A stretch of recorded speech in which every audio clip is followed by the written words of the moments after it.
উত্তরবঙ্গের বলিষ্ঠ নেতৃত্ব, নাটোর ইতিহাসের প্রথম মন্ত্রী, বিএনপির উপদেষ্টা মণ্ডলীর প্রয়াত অন্যতম সদস্য লালপুর বাগাতিপাড়ার মরহুম জননেতা ফজলুর রহমান পটলের নবম মৃত্যুবার্ষিকী উপলক্ষে আলোচনা সভা ও দোয়া মাহফিল অনুষ্ঠিত হয়েছে।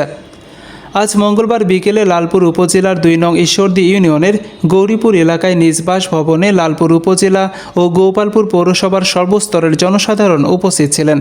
এ সময় উপস্থিত ছিলেন লালপুর উপজেলা বিএনপির সাবেক আহ্বায়ক ও ঢাকা মেডিকেল কলেজের সাবেক ভিপি ও সাবেক সাধারণ সম্পাদক ও জেলা বিএনপির আহ্বায়ক কমিটির সদস্য ডাক্তার ইয়াসির আরশাদ রাজন, সাবেক লালপুর উপজেলা বিএনপির যুগ্ম আহ্বায়ক আশরাফুল আলম লুলু, ২ নং ঈশ্বরদী ইউনিয়ন বিএনপির সাবেক আহ্বায়ক রফিকুল ইসলাম, দুরাড়িয়া ইউনিয়নের সাবেক চেয়ারম্যান ইসমাইল হোসেন, লালপুর উপজেলা ছাত্র দলের যুব দলের সদস্য সাকিবুল আলম সুলভ সহ লালপুর ও বাগাতিপাড়ার নেতৃবৃন্দ উপস্থিত ছিলেন।